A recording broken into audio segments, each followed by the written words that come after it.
નમસ્કાર મિત્રો, હું છું ડૉક્ટર મહિપત, હરિકૃષ્ણ ક્લિનિક ઢસા. આજે આપણે આવ્યા છીએ ઉમરાળા તાલુકાના જાળિયા ગામે શારદાબાના ઘરે. શારદાબા ઘરમાં હાલ એકલા રહે છે. એમના દીકરી પણ એમની સાથે રહે છે. બંને મા દીકરી એકદમ નિરાધાર છે.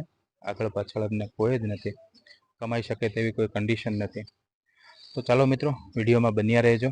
માણસો કઈ રીતે રહે છે, કઈ રીતે પોતાનું ગુજરાન ચલાવે છે, પોતાની આજીવિકા કઈ રીતે ચાલે છે, તો જોઈએ મિત્રો. જો તમને અમારું કાર્ય ગમે તો અમારા વિડીયોને લાઇક કરો, શેર કરો અને અમારી ચેનલને સબસ્ક્રાઈબ કરો. ચાલો મિત્રો, જોઈએ, બન્યા રહેજો. પાણી એવો થઈ ગયો કોણ અમને રડીને દેતા. આ મારા દેર નજીક ગામના બરાબર. હાવ નિરાધાર થઈ ગયા છે મારા ભાઈ. ના, એવું નહીં વિચારવાનું બા, બરાબર છે. તો જ આમ થાય ને ભાઈ. કાંઈ નતું પોતાની માં છે એ મગજ મેર છે. તમારી સરકાર પૈસા દે ભાગશાળી તો દવાખાને લઈ જઈ. કઈ નહીં બા, આજે અમે એક તમારી મદદ કરવા માટે જ આવ્યા છીએ. મારું નામ છે ડૉક્ટર મહિપત, હરિકૃષ્ણ ક્લિનિક ઢસાથી હું આવું છું. આપનું નામ શું છે બા? શારદાબેન. શારદાબેન. હા. કેટલી ઉંમર થઈ બા? ઉંમર મારી લગભગ ઘણી થઈ ભાઈ, 90 ઉપર થઈ ગઈ. આ બેન તમારે શું થાય? એ મારી દીકરી છે, એનો દીકરો થઈ ગયો, એનો મગજ મેર છે. બરાબર.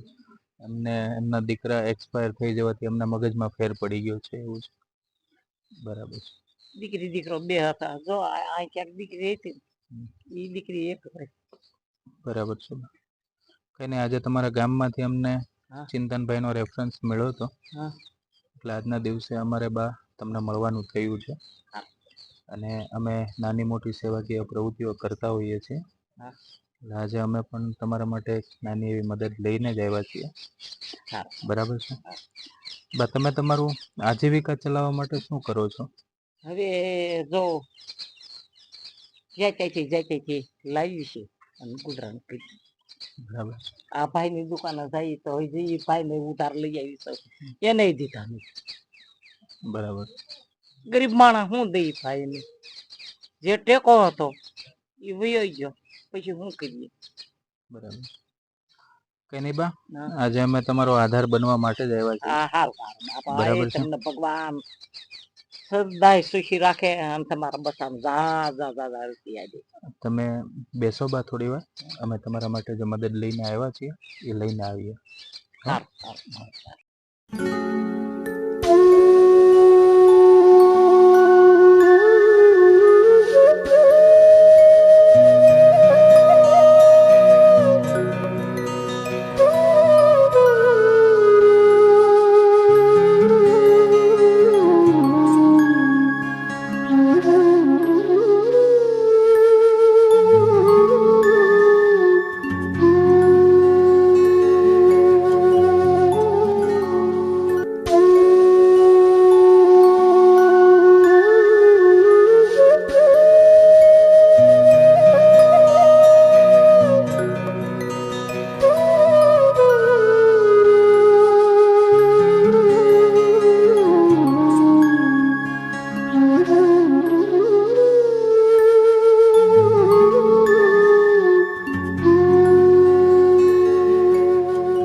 મિત્રો, તમે જોયું એમ, હાલ આપણે ઉમરાળા તાલુકાના જાળિયા ગામે આવ્યા છીએ શારદાબાના ઘરે. શારદાબા ઘરમાં હાલ એ અને એમના દીકરી સાથે રહે છે.